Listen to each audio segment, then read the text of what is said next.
rise as we wait upon the Lord. Wait upon the Lord. We will wait upon the Lord. Strength will rise as we do que Deus vai fazer, e a gente se programa para alguma coisa que a gente já viveu no passado e a gente quer que se repita. E hoje, quando eu estava conversando com o pastor Leandro lá na cantina, Café do Rei, a gente falou de uma canção que eu gravei com o Ministério Casa de Davi há muito tempo, e a letra da canção dizia: faz outra vez alguma coisa nova na minha vida. E eu não sei por que a gente foi parar nessa canção, e eu cantei ela aqui logo no primeiro momento hoje. A Escritura fala no livro de 1 Reis que um profeta chamado Elias, ele fez descer fogo do céu. Ele orou, desceu fogo do céu, consumiu um holocausto que estava encharcado d'água. Ele jogou 12 baldes de água no holocausto.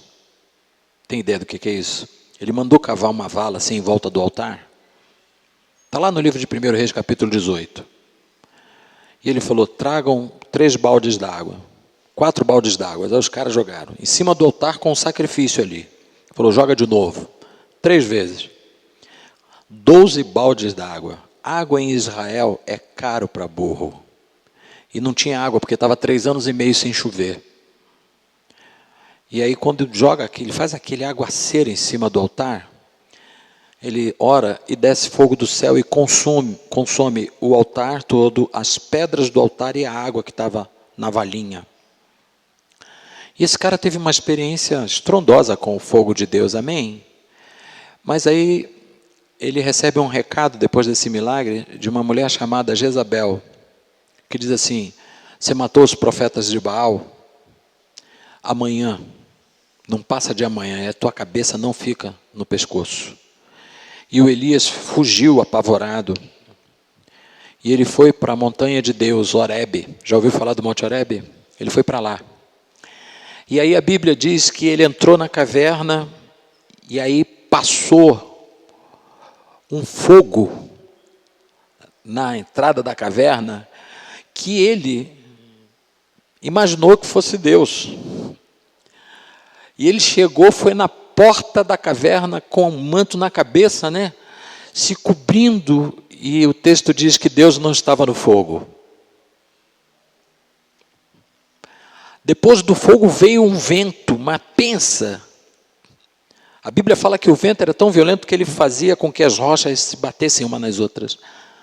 Mas aí Elias vai lá, pensando que Deus estava no fogo, no vento, e Deus também não estava no vento. Depois disso tudo veio uma brisa mansa. Quando ele vê a brisa mansa, aí Deus fala com ele: Elias, vem para cá. O Elias tinha tido uma experiência com o fogo. E talvez ele tenha criado um estereótipo na cabeça dele, de que agora tudo tinha que ser no fogo. Diga, Deus é criativo.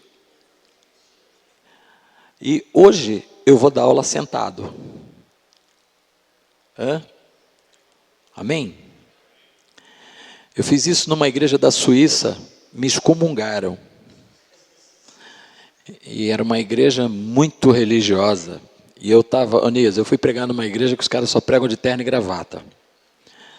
Eu fui de calça de combate camuflada, uma bata, sandalhão e uma bolsa atravessada assim. E um sofá embaixo do braço. Quando eu cheguei lá, os caras me olharam assim. Aí eu falei: bom, eu vou pregar sentado. Aí a pastora da igreja fechou a cara, mas fechou mesmo. Eu disse: Mateus capítulo 5, versículo 1, diz que Jesus, subindo ao monte, aproximaram-se dele os seus discípulos, e ele, assentando-se, passou a ensinar-lhes, dizendo: se Jesus pregou sentado, eu também posso. É bom quando a gente encontra a base bíblica, né? Então hoje eu vou dar aula sentado. Pode ser que eu não consiga ficar sentado o tempo todo, porque a gente se agita um pouco, né? Mas Deus é bom, irmão. Sabe qual é o tema da aula de hoje? ele fala sobre nosso lugar no reino de Deus. Nosso lugar no reino. Vou fazer uma movimentação aqui, posso? Diga. Amém. Isso aí. Nosso lugar no reino de Deus. Você consegue me enxergar daí? Eu gosto de falar olhando para todo mundo. Faz bem, né, doutora? Nosso lugar no reino. Jesus, ele conversou com os discípulos nesse Sermão do Monte que a gente está estudando já desde julho. Olha, 15 aulas, 16 aulas. Não é pouca coisa não, filho. Vocês estão me aturando há muito tempo. Diga misericórdia. E ainda tem mais 4 pela frente. Só que a última aula vai ser com o apóstolo Arles. Quem pode dizer aleluia? Ele abriu na primeira, ele vai encerrar o ciclo. E a gente já está com o tema para o ano que vem, hein? Segura aí, irmão. A chapa vai esquentar. Mas o que eu estou dizendo é o seguinte. Jesus, ele começa, Mateus capítulo 5, conversando com os discípulos. E a título de dar um revival, de relembrar com você, ele começa no capítulo 5 falando sobre o caráter do crente. Lembra que eu falei logo nas primeiras aulas que esse sermão não era para qualquer um? Diga assim, esse sermão é para mim. Eu não sou qualquer um, eu sou filho do rei. Amém, irmão? Você tem raízes no reino, você pode dizer aleluia? Oh, mas essa raiz aí, esse aleluia não convenceu muito não, hein? Você tem raiz mesmo? Oh! Tenho raízes no reino, esse sermão é para mim. De A a Z. Não é para o meu vizinho não, é para mim. Amém? E ele começa a falar do caráter do crente, e ele fala ainda sobre o efeito do mundo, sobre o crente. Aquilo que a gente sofre, os acessos das coisas do mundo na vida do crente. Porque é tão interessante que Jesus, em João 17, ele faz uma oração, e eu ia pregar domingo sobre isso. A oração de Jesus é uma das coisas que mais me comove na Bíblia, em João 17. Ele diz assim, Pai, eu não peço que os tires do mundo, mas que os livres do mal. Porque a linha é muito tênue, sabe? Para você passar para o terreno do adversário é muito rápido. Ixi! Contar uma experiência para você. Semana passada, Carlão me salvou. Estou com um carro aqui no estacionamento. Os caras vieram fazer uma vistoria no meu carro. Abri o portão, entrei, aquela bênção, Giro. O cara elogiou o carro. O vistoriador, ele disse, olha, rapaz, esse carro nunca bateu, que perfeição, a tinta toda original. Eu falei, glória a Jesus. Quando ele saiu, eu abri o portão para ele sair, estou com o controle na mão. Quando eu passei com o carro caiu na valinha, o dedo foi no controle, o portão veio e lepo. Irmão, me deu um... Amém, Jesus. Isso é só um carro. Mas foi pertinho. É muito rápido. É segundos. Então, Jesus vai falar no capítulo 5 sobre essas coisas. A facilidade com que a gente transiciona. Né? E ele vem ilustrando e ensinando a gente a tomar mais cuidado com isso. Aí depois ele fala sobre a nossa função. E ele traz 2 figuras como elementos de exemplo, sal e luz. E ele não só nos compara ao sal e luz, mas ele também diz por que a gente é sal, para que o sal serve, e por que a gente é luz e por que a luz serve. Aí depois ele fala sobre a nossa relação com a lei. Quem lembra dessa palavra? O espírito da lei e a letra da lei. O espírito da lei e a letra da lei. A letra da lei nos conduz para a religião, o espírito da lei nos conduz à graça. Lembram disso? Aí termina o capítulo 5, entramos no capítulo 6. E no 6 a gente falou sobre a nossa experiência com a oração. Aquela coisa de ter tempo a sós orando, sabe? Sem ficar fazendo aquela oração, ó Senhor, Vós que sois o Todo-Poderoso, ó Senhor, tu que habitas no recôndito do sacrossanto lugar, que nem ele sabe o que ele está falando, e ainda imposta a voz, né? Já viu isso? O cara está na porta da igreja, te dá a paz do Senhor, assim, a paz do Senhor, irmão. Quando ele vai orar, ele, ó Senhor. E Jesus está falando como é que se ora. E ele está trazendo a oração para o nível do relacionamento com o Pai, como uma conversa. Então, a oração eficaz é aquela que passa pelo relacionamento. Eu já trabalhei como assessor de um deputado, e para entrar na Assembleia Legislativa do Rio de Janeiro, eu ia trabalhar assim, mas no dia que eu precisasse entrar no plenário, eu tinha que estar de terno e gravata. Sabia disso? Você não pode entrar no plenário sem terno e gravata. Mas na casa do meu pai, o meu objetivo é ficar igual Adão antes da queda. Diga, como? Pelado. Eu não quero máscara para entrar na presença do meu pai. Eu não quero ter cara de crente, irmão. Eu não quero. Eu não quero que você olhe aqui, tem uma cara. Não quero isso. Eu quero que Deus me olhe e manifeste para mim o que Ele de fato pensa a meu respeito. Amém?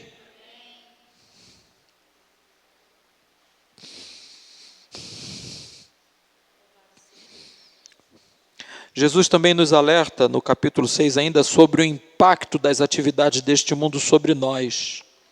O perigo do secularismo. É perigoso. O que é secularismo? É você pegar o mundo e trazer para dentro da igreja. É você pegar os princípios da palavra e negociar com as teorias do mundo.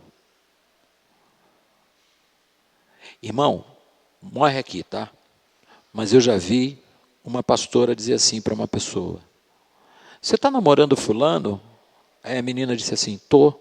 Então, sai com ele e faz sexo com ele porque é lícito. Há pouco tempo na internet, um pastor aqui de São Paulo publicou uma mensagem, um pastor muito conhecido, que eu o conheço de sentar com ele em outros tempos, quando ele ainda tinha algum senso de temor a Deus, e ele disse exatamente isso. Se você namora uma pessoa, vai casar com ela, você pode começar a transar com ela agora. Sabe disso, né? Então, Jesus está alertando no capítulo 6 a respeito desse negócio de misturar o que é do mundo com o que é santo. O perigo que isso tem e o dano que há da gente passar a viver para as coisas desse mundo. É muito ruim. O capítulo 6, Jesus trata de tudo isso. E quando ele chega no 7, nos versículos de 1, abra sua Bíblia aí, ou ligue sua Bíblia, porque o Espírito Santo vai tratar com a gente hoje muito severamente. E eu quero que ele comece por mim. Mateus capítulo 7, de 1 a 6. Mateus capítulo 7, de 1 a 6. Você achou aí? Amém? Olha o que Jesus fala. Não julgueis para que não sejais julgados. Quero te dizer que todos seremos julgados, independente de não julgarmos a ninguém.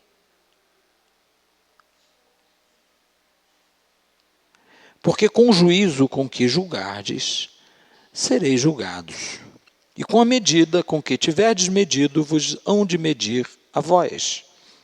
E por que você repara no argueiro que está no olho do teu irmão e não vês a trave que está no teu olho? Quem sabe o que é argueiro?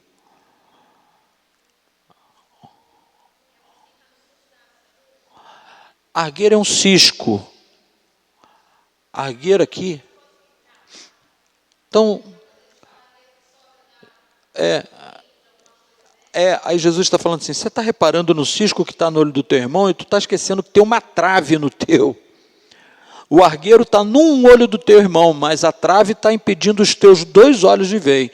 Com tudo isso, você ainda consegue enxergar um cisco. Diga, ô miséria. Por que reparas tu no argueiro que está no olho do teu irmão e não vês a trave que está no teu olho? Ou como você vai dizer ao teu irmão, deixa-me tirar o argueiro do teu olho, estando uma trave no teu? Jesus está dizendo assim, como é que você quer consertar alguma situação se você está todo errado?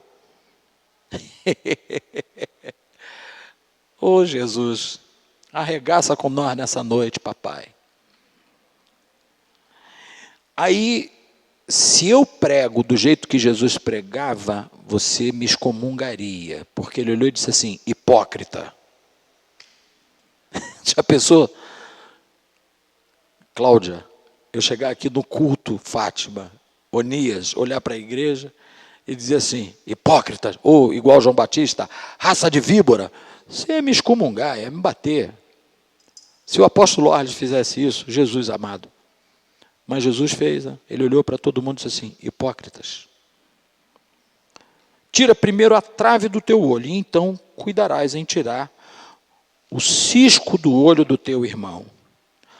Não deis aos cães as coisas santas, nem deiteis aos porcos as vossas pérolas, para que não as pisem e, voltando-se, vos despedacem. Quando eu leio esse versículo aqui, eu me lembro do filme Perdido no Espaço. Quem lembra dessa série da década de 70? Onias, obrigado. Tinha um robô que ficava assim, perigo, perigo, perigo. Sabe, irmãos, nosso lugar no reino é muito bem definido pela palavra e algumas situações do secularismo têm tirado de nós alguns pressupostos que nos foram concedidos pelo Senhor Jesus. Vou te dizer um. A pergunta que eu quero fazer antes de te dizer é o seguinte, Jesus estava falando não julgueis com relação a que tipo de julgamento? Qual era o parâmetro que ele estava usando? Tinha uma classe de gente ali que Jesus estava olhando para dizer, não julguem. Sabe quem era a referência para esse texto aqui? Os fariseus. Porque eles julgavam severamente as pessoas, mas quando o julgamento vinha na direção deles, eles aliviavam a barra.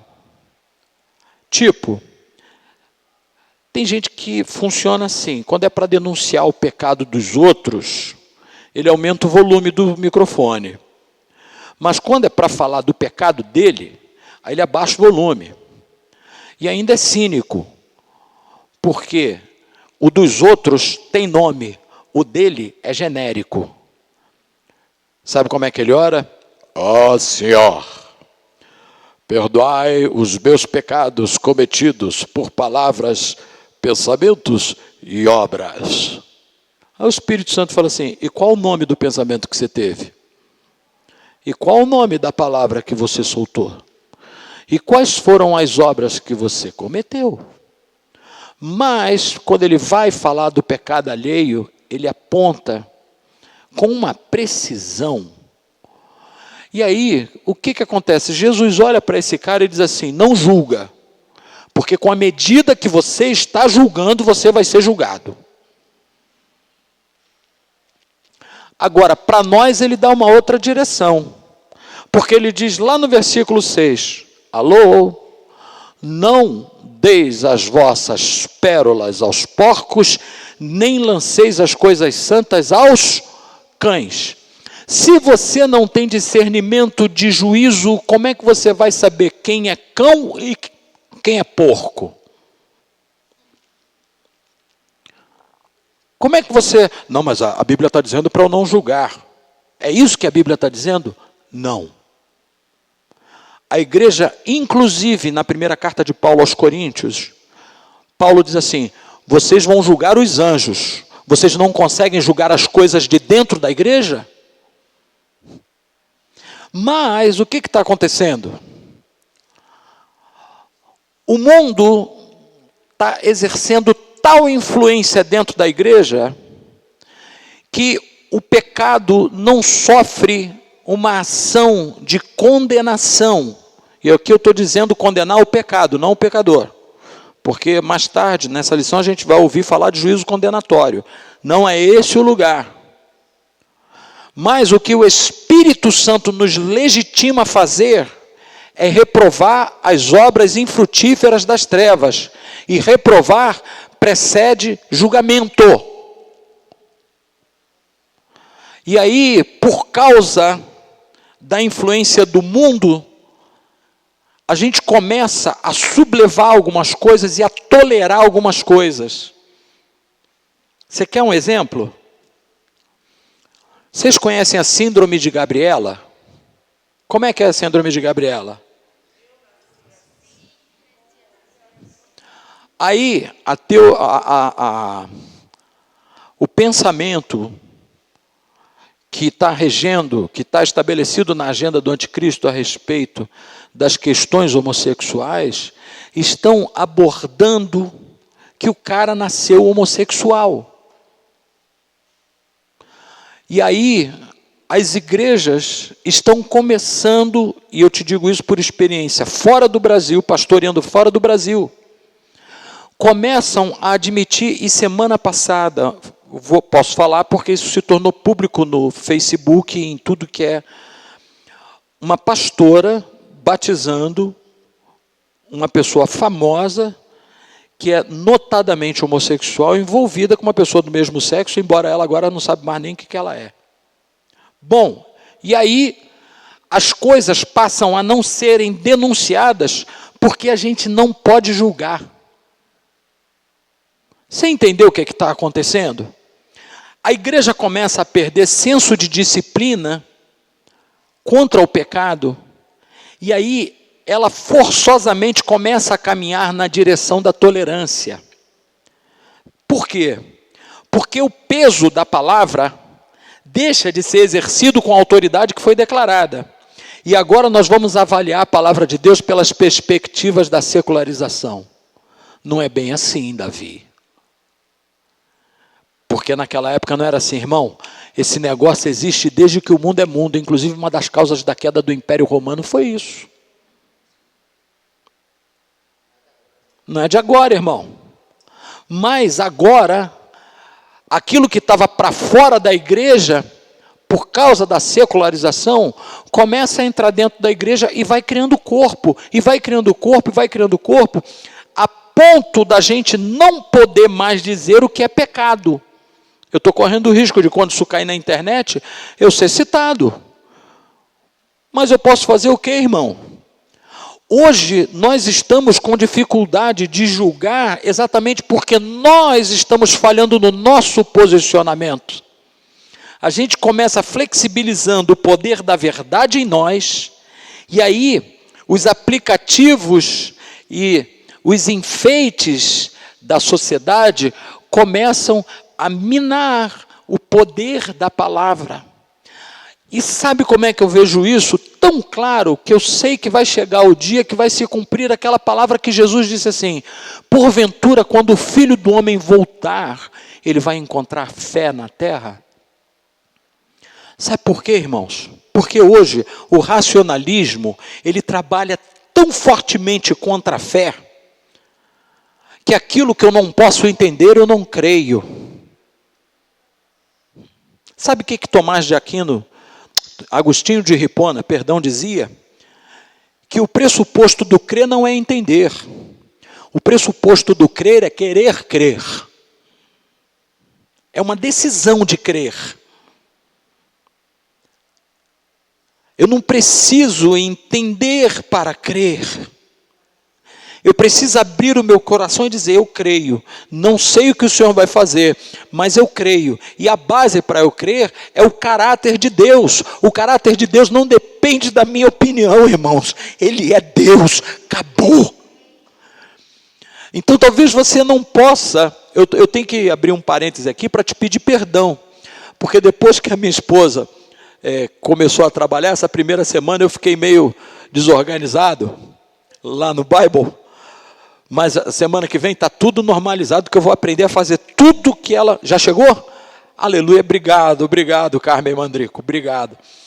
Eu vou aprender a fazer tudo que ela fazia, para mandar o material para a Carmen e ela mandar o e-book para vocês. Mas o que acontece? Eu estava falando o que mesmo?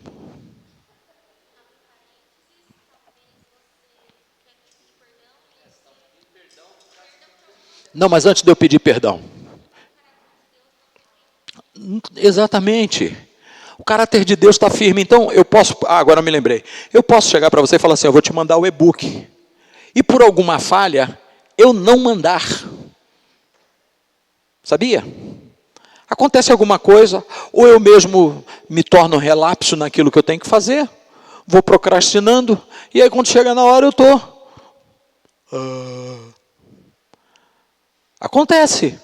Agora, quando foi que Deus falou alguma coisa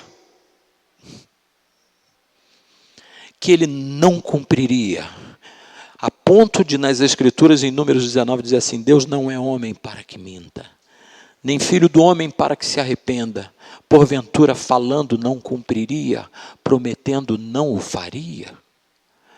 Então, a minha pergunta é, se o caráter de Deus é a base daquilo que eu creio, eu não posso usar as minhas estruturas de pensamento para estabelecer justiça. Aonde que eu vou buscar referências para julgar qualquer situação? Na palavra. Irmãos, você quer saber a melhor definição de aliança com Deus que eu encontrei? Aliança com Deus é o seguinte: odiar tudo que Deus odeia e amar tudo que Deus ama. Duas.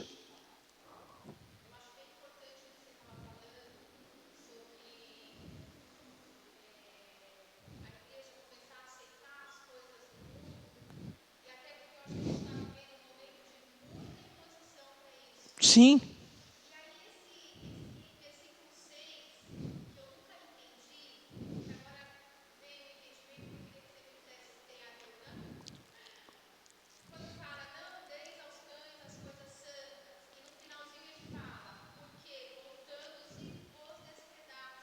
Sim, você se torna vítima da...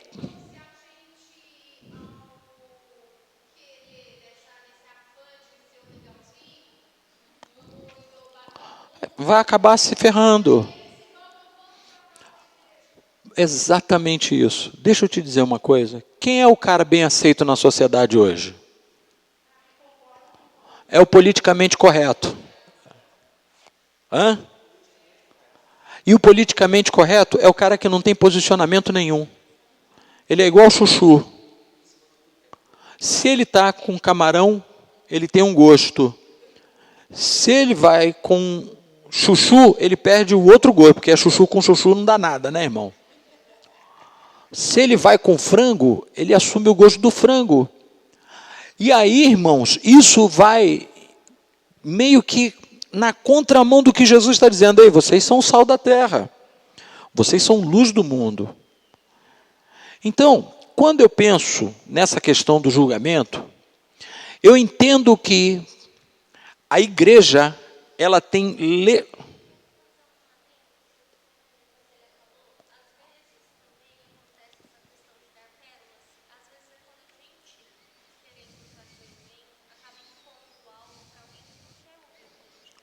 Pronto. Exato. Irmãos, e olha, tem coisa... Dentro disso que você está falando, ainda tem um negócio tão legal quanto...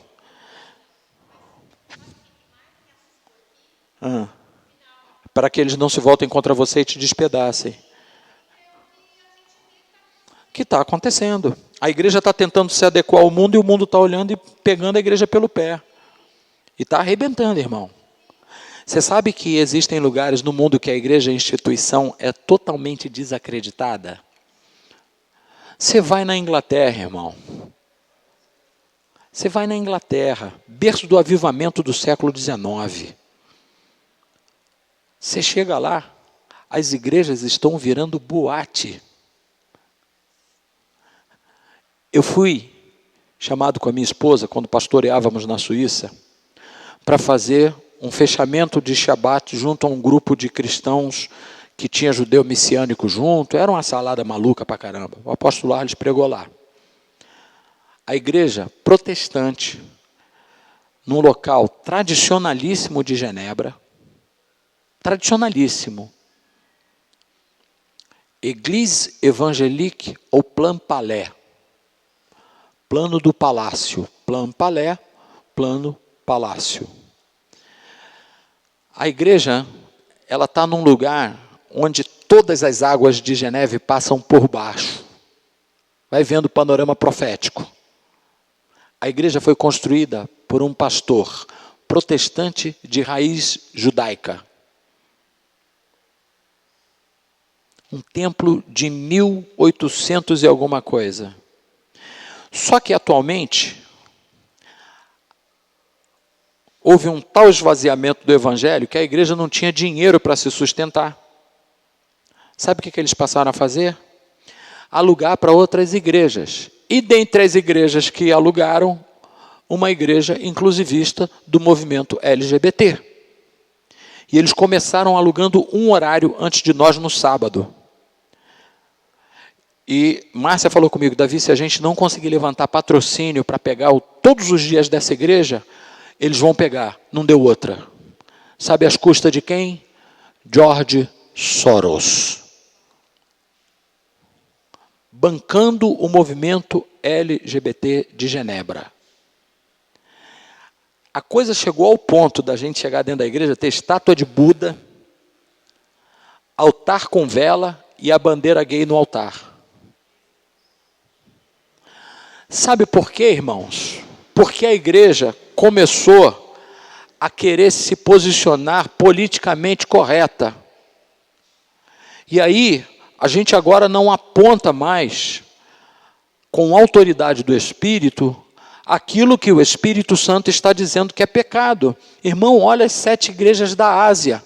Jesus não negociou para conversar com eles.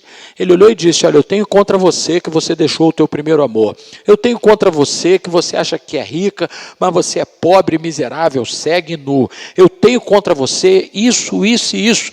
Não tem... eu vou achar um jeito de dizer a verdade para você de maneira politicamente correta. Porque se for politicamente correta, já não vai ser verdade. O nosso apóstolo foi sondado por um grande jornal de São Paulo para escrever um artigo semanal. Eu peço licença a ele de declinar esse testemunho, mas os caras não aceitaram. Sabe por quê? Ele veio conversar comigo e ele falou assim, eu não vou aliviar. Eu falei, então, saiba que tu não vai escrever. Sabe, irmãos, porque agora, a gente querendo se preservar a nossa simpatia ante um mundo que está degenerado. Eu estava lá em Geneve, aí uma senhora convidou a pastora Márcia para comer na casa dela. E eu sabia que era cilada, pam, pam, pam, pam, pam, parara. Aí nós fomos. Cheguei lá, ela olhou para mim e falou assim, apóstolo Davi, o que o senhor pensa do homossexualismo? Eu falei, bom, o que eu penso, coincidentemente, é a mesma coisa que a Bíblia pensa. Então a Bíblia diz que é pecado, e para mim é pecado. Eu não vou nem te dizer que é doença, porque eu não tenho habilidade para dizer isso. Eu não sou habilitado psicologicamente para dizer isso.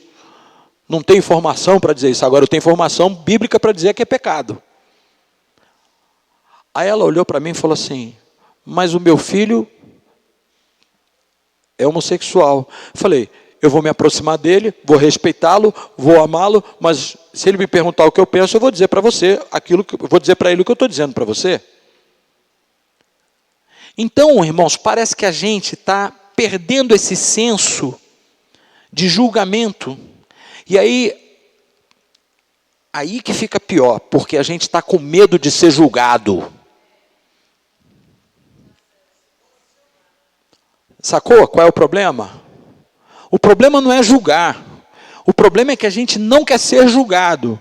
Só que vai ser, irmão. A gente já entrou aqui a caminho do tribunal de Cristo. Você já nasceu aqui. Imagina, está tudo certo.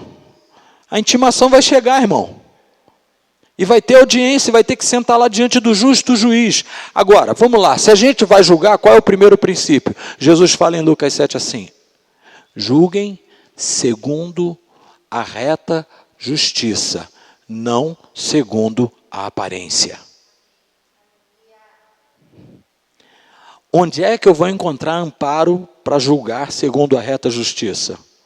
Nas Escrituras, irmão. Ela condena, eu condeno. Ela absolve, eu absolvo. Se bem que a nós não resta nenhuma possibilidade de usurpar o poder de Cristo quanto à absolvição ou condenação. Por isso que a gente não exerce juízo condenatório.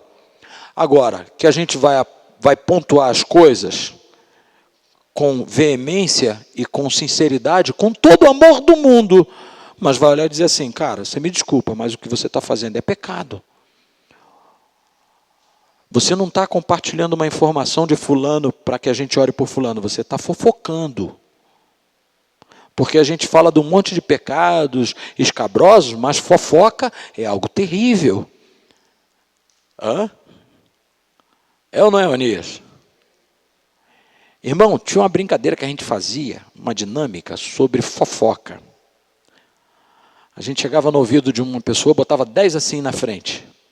Aí chegava para um e dizia uma frase, que está sentado aí.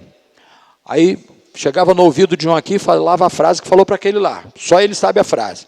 Aí ele falava para o outro, falava para o outro, falava para o outro. Quando chegava no último, falava: o que ele falou? Ele dizia qualquer coisa que não tinha nada a ver com o que você estava sabendo.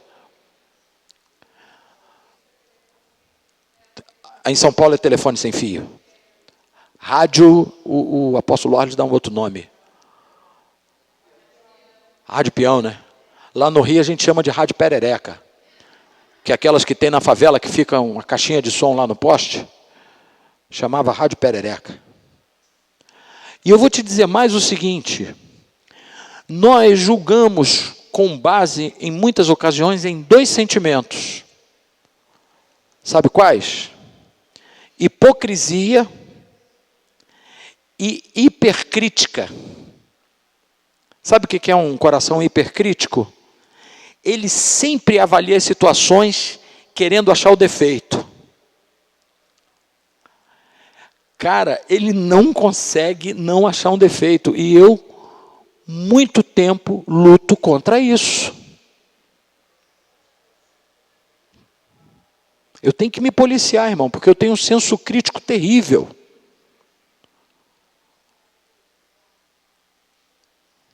E eu estou falando isso aqui na frente de vocês porque eu não quero que o diabo tenha essa arma contra mim. Vocês vão se acostumar comigo. Eu jogo o meu lixo no ventilador. As minhas cacas e as minhas imperfeições, eu as desnudo diante da igreja. Não tem esse negócio.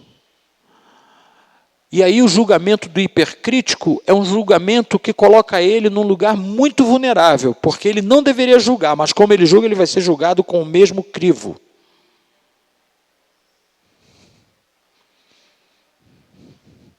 Está tenso o negócio, né? Vanessa está querendo dormir, mas não consegue. Então, irmãos, e o outro problema é a hipocrisia. O que é a hipocrisia? No teatro grego, os caras faziam umas máscaras.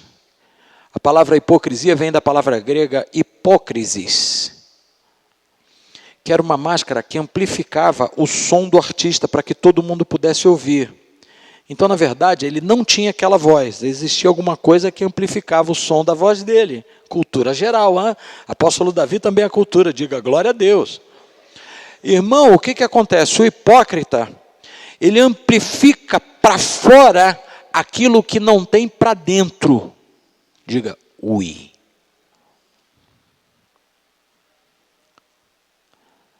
O hipócrita, ele joga para fora aquilo que não tem para dentro.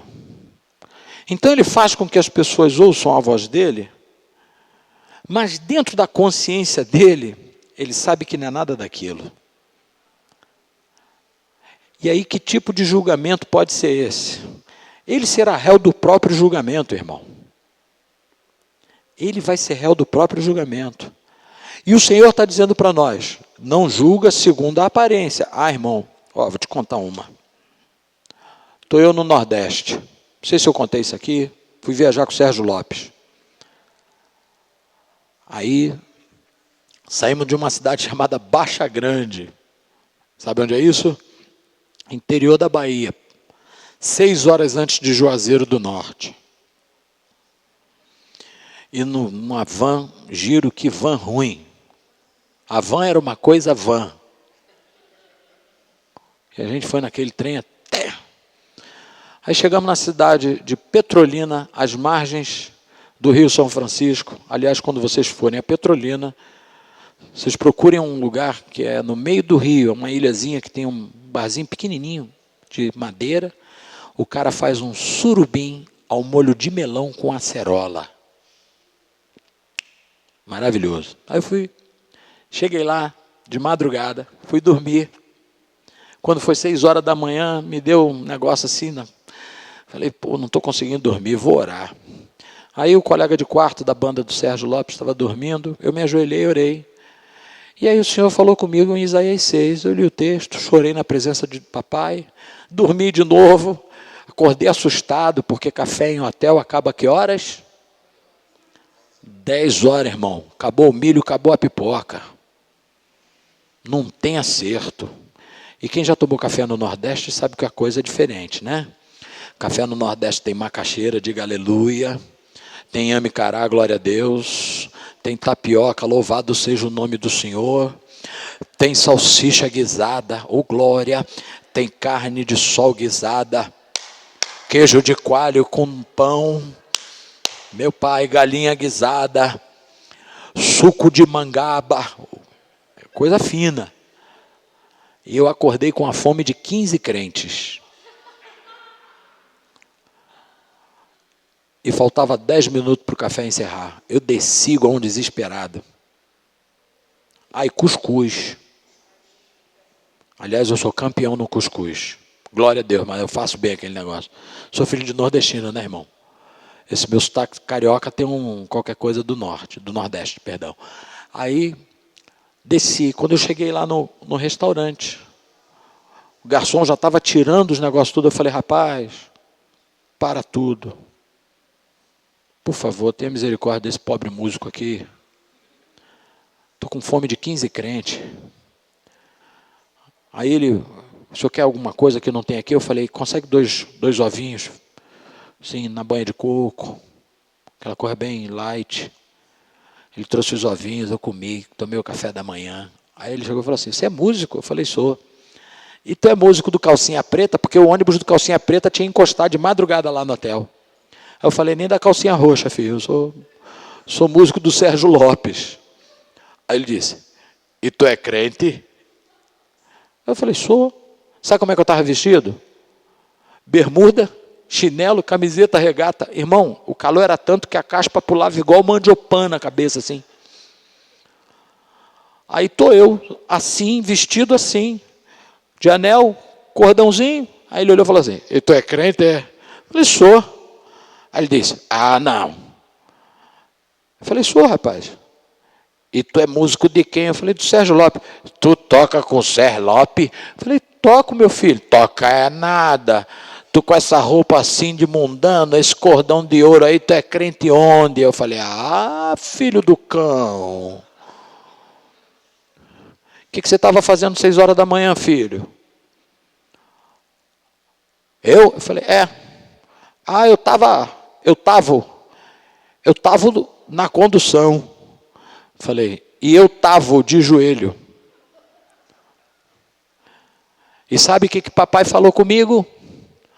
No ano que morreu o rei Uzias, eu vi o Senhor assentado no alto e sublime trono, e a sua glória enchia o templo. E havia querubins que voavam sobre ele, cada um tinha 6 asas, com 2 cobriam os pés, com 2 cobriam o rosto, com 2 voavam. E clamavam uns aos outros, dizendo: Santo, Santo, Santo é o Senhor dos exércitos, toda a terra está cheia da sua glória. E a casa se encheu de fumo, a voz do que clamava. Então disse eu disse isso, ai de mim que eu vou perecendo, porque eu sou um homem de lábios impuros e habito no meio de um povo de impuros lábios. Então, um dos serafins veio trazendo na sua mão uma brasa viva que tirara do altar com uma tenaz e disse: eis que isso toca os teus lábios, a tua iniquidade é tirada e o teu pecado é perdoado.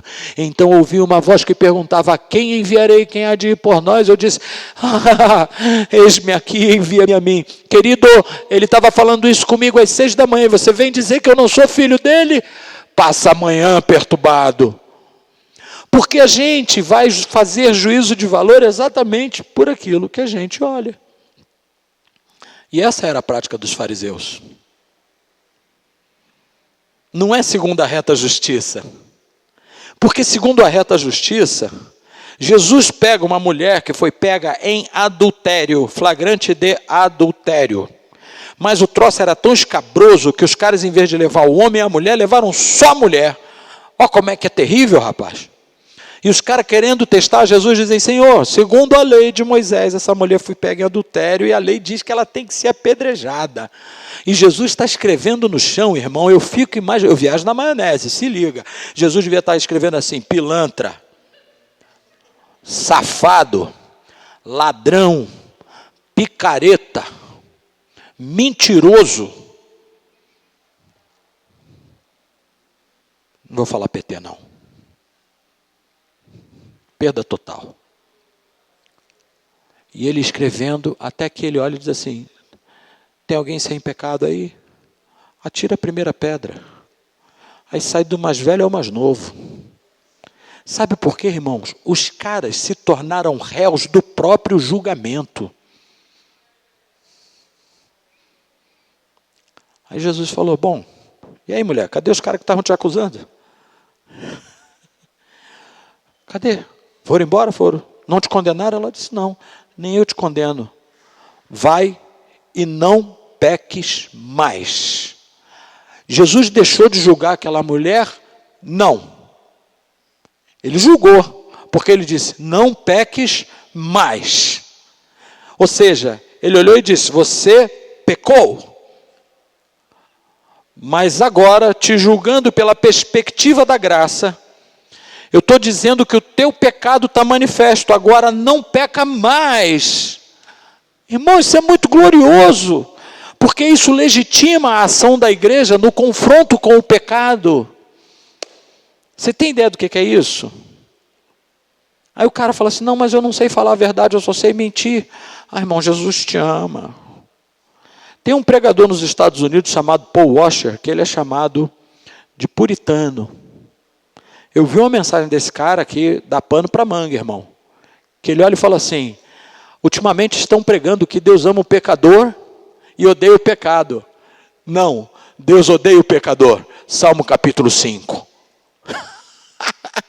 Tu odeias todos aqueles que praticam iniquidade.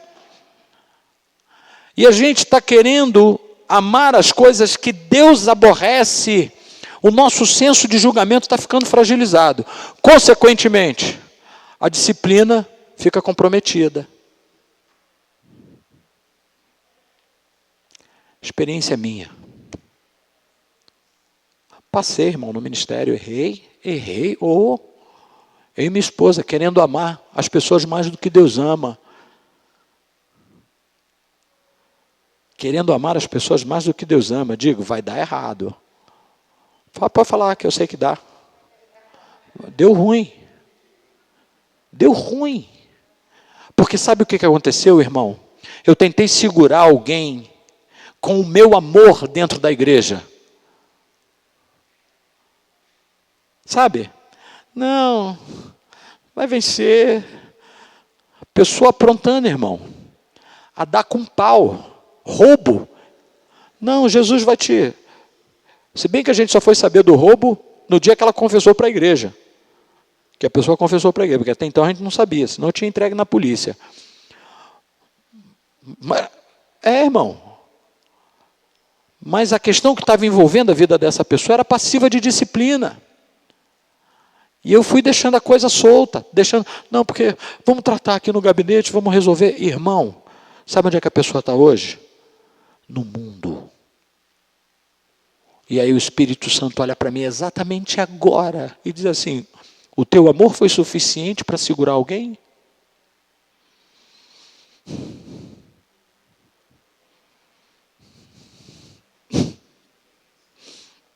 Davi, o teu amor foi suficiente para segurar essa pessoa no meu reino? Por que você não pregou a palavra em estou a tempo e fora de tempo, com toda autoridade e longanimidade, para que ninguém desprezasse o dom que há em ti? Você sabe que Deus está falando isso comigo aqui agora, irmãos? E vai ficar gravado, e vai para a rua, e vai para onde quiser. Mas eu estou hoje aqui me desnudando diante da igreja. Quantas vezes a gente quer amar as pessoas mais do que Deus? E aquilo que Deus está trazendo para a barra do tribunal, a gente está querendo ser Jesus e absolver. Irmão, a gente está querendo entrar e dizer assim: não é bem assim não. Alepraço, nefai, decante, eu quebre. Chega, irmão, nós temos que posicionar a nossa vida pelas Escrituras, pela reta justiça. Esquece negócio de aparência. Vou te dizer um negócio a respeito de aparência. Você sabe o que tem pior do que o mal? Sabia que tem um negócio pior do que o mal? Como é teu nome mesmo? Ivani, tu sabe que tem um negócio pior do que o mal? A aparência do mal. Sabia?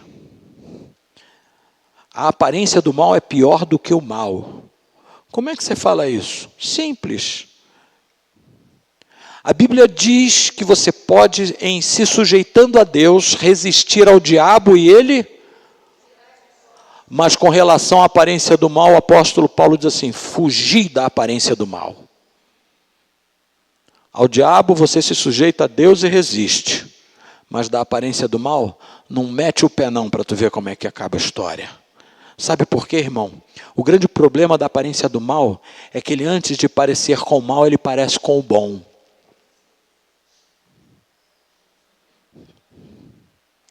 Antes dele se revelar como mal, ele se revela como coisa agradável. E aí, quando nós julgamos segundo a aparência, nós estamos correndo um sério risco de entrar, assim, desavisadamente pela vereda da aparência do mal. Entendeu? Ou está muito filosófico? Está claro para vocês isso? Não dá para brincar. Não dá para brincar. A questão é tão séria que hoje a gente precisa, entendendo essa questão do que julgar e de como julgar, a primeira coisa que a gente vai ter que eliminar da nossa vida é o espírito hipercrítico. Diga: sai de mim em nome de Jesus. Eu rejeito um coração hipercrítico. E nós vamos rejeitar o espírito de hipocrisia. Diga: em nome de Jesus. Toda hipocrisia saia da minha vida. Coloca um espírito verdadeiro no meu coração, Senhor. A partir desse nosso posicionamento, os critérios de julgamento vão se tornando mais claros. Por quê? Porque agora a gente não vai condenar nem absolver. A gente vai denunciar o pecado. Eu estava numa vigília de uma igreja sem saber a direção que eu iria ministerialmente, isso há alguns anos atrás. E eu sentei, couro comendo na vigília, uma adoração mega ultra power. Aí eu falei assim: Senhor, diz para onde é o meu ministério. Diz aonde o Senhor me quer. Sabe o que Deus falou, pastora? Vai lá na frente, o pastor vai te chamar, deixa ele ungir tua mão. Eu falei: beleza. Quando o Espírito Santo acabou de falar isso, pastor, Davi, vem cá. Irmão, tinha 2.000 pessoas dentro da igreja. Ele falou, Davi, vem cá. Eu fui. Quando eu cheguei lá, ele falou assim, você não está querendo uma palavra de Deus? Abre a mão. Quando eu abri, ele virou um negócio de óleo assim na minha mão, de pingar. Aí ele falou, agora volta e abre a tua Bíblia. Aí eu abri. Miqueias capítulo 3, verso 8. Quanto a mim, estou cheio do Espírito Santo e de força, para anunciar a Jacó o seu pecado e a Israel a sua transgressão. Eu falei, o que, Senhor? É para isso que eu estou te chamando. Põe a tua barba de molho. Não queira tirar trave, argueiro se ainda tem trave no teu olho. Conserta, porque tu tem que chegar nesse lugar. Você tem que chegar nesse ponto. De pelo meu espírito, você abrir a boca e denunciar pecado. Porque se não há pregação contra o pecado, não haverá arrependimento. Se você secularizar o pecado, não tem arrependimento. Posso ouvir uma glória a Deus? Eu vou botar meu óculos para ficar com cara de professor.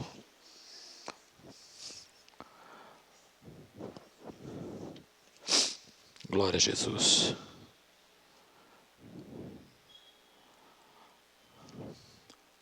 Uma coisa que é interessante de lembrar é que o nosso julgamento, quando não é segundo a reta justiça, sabe de que a Bíblia chama ele, Onias? Trapo de imundícia. Uau! Quem sabe o que é trapo de imundícia? Hã? Oi? Sepulcro caiado. Isso é Mateus 23. Jesus falando sobre os escribas e fariseus. Trapo de imundícia, irmão, era o pano. Existem duas exemplificações do trapo de imundícia que a justiça humana é comparada. Uma, sobre a cobertura que ficava em cima dos leprosos. Aquilo era chamado trapo de imundícia. Outra, o pano que cobria as pessoas com proibições cerimoniais de entrarem no templo. Exemplo, mulher menstruada. Então, trapo de imundície é o absorvente daquela época. A isso, Jesus está dizendo que é a palavra de Deus aponta como sendo a nossa justiça.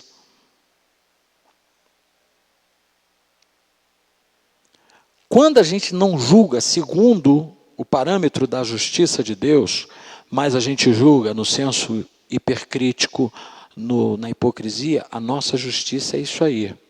Ó, fede. Fede. Está acabando, irmão. A justiça humana, ela tem um problema. Você conhece aquela expressão justiça própria? Já ouviu falar isso, Ivani? Justiça própria. O que é justiça própria? É quando eu estabeleço o que é justo ou o que não é. Só que no dia que eu estava conversando com o apóstolo Otávio, eu soltei uma palavra que depois eu falei assim, nossa, que bênção, Jesus, obrigado. O Espírito Santo falou assim, a justiça própria é a justiça mais imprópria que existe. Eu acho legal, o Espírito Santo tem um bom humor tremendo, né? Diga comigo, a justiça própria é a justiça mais imprópria que existe. Por quê? Porque ela não é estabelecida segundo os parâmetros da verdade absoluta da palavra. Ela é estabelecida por aquilo que eu acho, sobre o que eu penso. E a verdade, ela é um conceito muito relativizado, porque existe a minha perspectiva de verdade, existe a sua perspectiva de verdade. A gente pode olhar as situações por multicritérios. Não é assim, Cláudia? Mas o que vai parametrar e a nossa justiça deixar de ser imprópria? É a gente convergir a nossa estrutura de pensamento para o absoluto da palavra, que é no absoluto da palavra que todo relativismo se quebra. Porque para Jesus não tem mais ou menos, irmão. Ele fala assim, quisera Deus, Apocalipse capítulo 3, que você fosse frio ou morno, ou frio ou quente. Mas porque você não é nem frio nem morno, nem frio nem quente, perdão, eu vou te vomitar da minha boca. O relativismo, o que não define, é algo terrível. A minha esposa tem uma característica. Vai aprendendo, tá? Conhecer da pastora Márcia, que eu estou expondo a minha mulher aqui. A pastora Márcia, se você não definir a situação com ela, ficar no banho-maria, irmão, essa mulher fica igual siri na lata. Já viu um siri na lata? Faz um barulho danado. A pastora Márcia gosta das coisas bem definidas. Esse negócio de, eu acho que fulano está pensando mal de mim, ela para fulano assim, fala assim, vem cá, vamos trocar uma ideia aqui rapidinho. Você está com algum problema comigo? É verdade? Eu tenho percebido assim, é isso mesmo? Ela é assim, eu acho isso ótimo. Diga, glória a Deus. Não é legal isso, irmão? Não sofre com achismo, não fica... eu acho que eu estou sendo perseguido. Tem um dos 7 anões da Branca de Neve está vindo atrás de mim. Meu Deus, o Homem-Aranha, ele vem atrás de mim. Não tem isso. Chego, resolve a coisa assim, pá. Porque tudo isso que sai do absoluto da palavra, do seja o vosso falar... Olha só, seja o vosso falar... Por que ele fala 2 vezes sim e por que ele fala 2 vezes não? No hebraico, na mente judia, quando Jesus falava assim, em verdade, amém, amém, ele estava querendo confirmar a veracidade e a afirmação, ela vem carregada de veemência. Então, quando ele está dizendo, seja o vosso falar sim, sim, ele está dizendo, não fica brincando com o tempo dos outros, com a vida dos outros, dizendo, não, hoje dá, não, aí daqui a pouco não dá mais, não, assim vai, não vai mais. Não, sustenta a linguagem, porque no relativismo, tudo pode ser negociado. Eu estou falando besteira? Os caras estão dizendo agora que não sabem nem o que é, um dia acorda mulher, outro dia acorda homem, depende do jeito que acorda.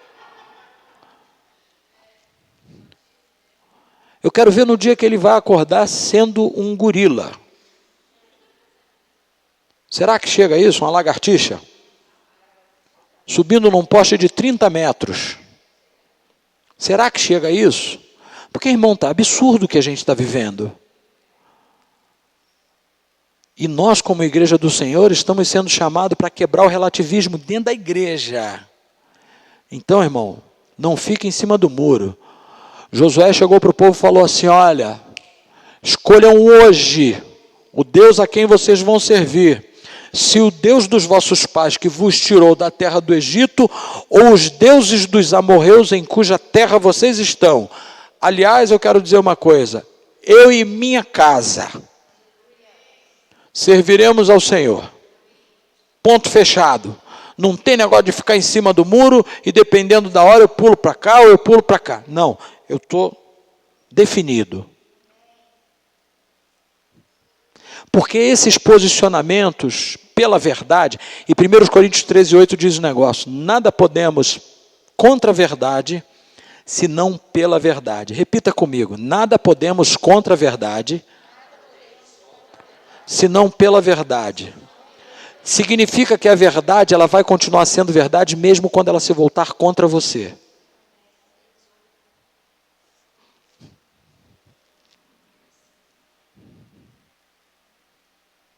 Vocês estão entendendo a aula?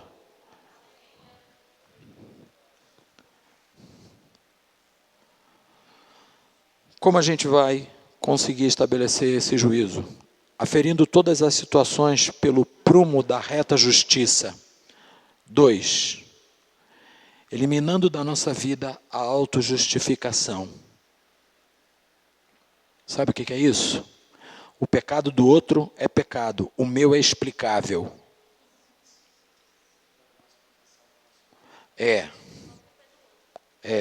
O outro está sempre errado, mas o meu pecado foi um tropeção. Só que está acontecendo de eu estar tropeçando todo dia, mas é porque eu estou usando um sapato que não ajuda muito meu pé. Sempre vai ter uma desculpa, mas o do outro...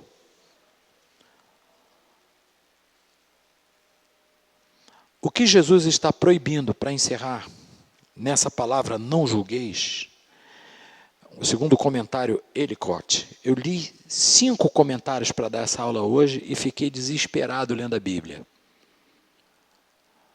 Mas um dos comentaristas, ele falou uma frase que me chamou muita atenção. Quando Jesus fala, não julgueis, o que ele está proibindo aqui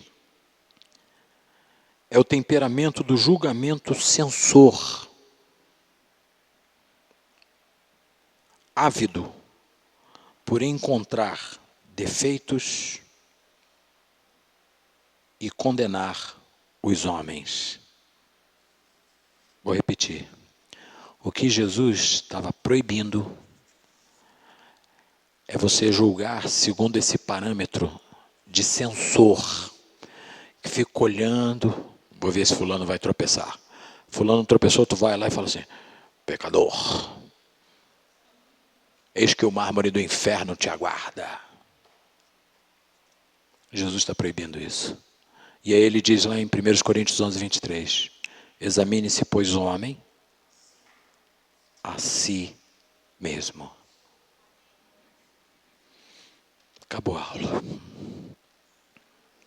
As aplicações práticas estão lá no e-book.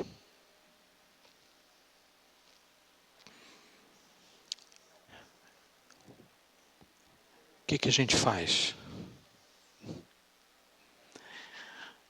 A gente tem que ir para frente do espelho. Sacou, Anias?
Eu tô olhando para mim hoje. Eu estou olhando para mim. Estou olhando para mim. Eu estou me julgando. Eu estou me avaliando diante de Deus. Você sabe que esse processo comigo começou, sabe quando? No dia que eu sentei com a pastora Lília, com o apóstolo Arles e com a Márcia, eu fui falar sobre a aula de motivação. Qual a nossa motivação?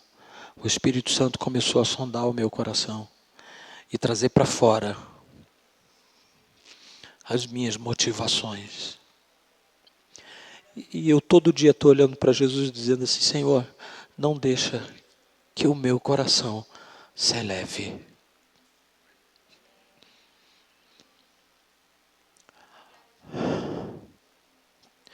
Não deixa eu achar, Senhor, que eu sou melhor do que os meus irmãos.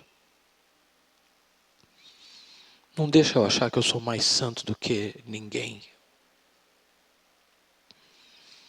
Tem misericórdia de mim, Jesus.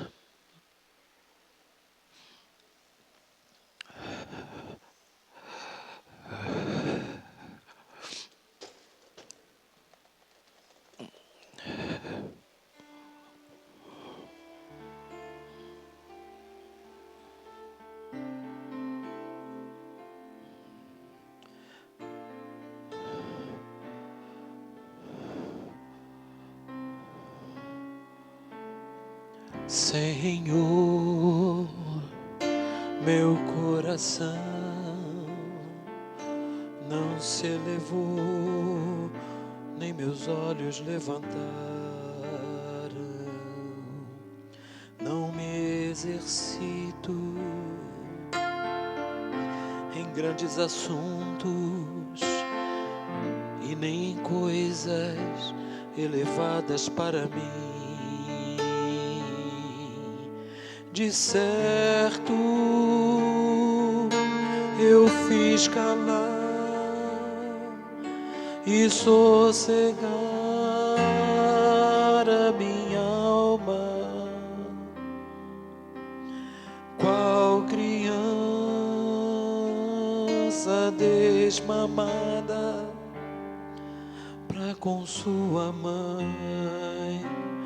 Tal é minha alma pra comigo. Espera, Israel, no Senhor, desde agora e para sempre. Amém.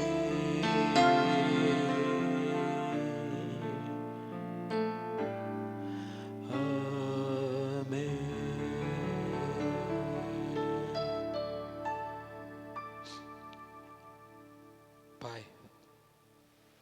Pai, meu Abba, meu Pai, meu Senhor, meu resgatador, meu redentor, reto juiz que a todos julga. Ó Deus, em nome de Jesus, ensina-nos a olhar as situações pela Tua reta justiça. Ensina-nos, Senhor, a abrir mão do nosso senso hipercrítico e das nossas hipocrisias. Também nos tira do lugar de dizer a verdade de qualquer jeito, mas que a gente diga a verdade em amor para que haja edificação. Que eu não seja levado pela minha soberba a falar a verdade, pela verdade apenas, mas que conduzido pelo Teu Espírito, Senhor, nós possamos falar a verdade em amor uns com os outros. E quando surpreendermos uns aos outros em falhas, que haja em nós o mesmo sentimento que houve em Cristo Jesus e sigamos a instrução da Tua palavra, que possamos nos corrigir em amor mutuamente uns aos outros, para que em tudo cresçamos de forma ajustada. Eu oro a Ti, Senhor, e Te suplico, completa em nós a Tua obra, pois em nome de Jesus eu oro. Amém.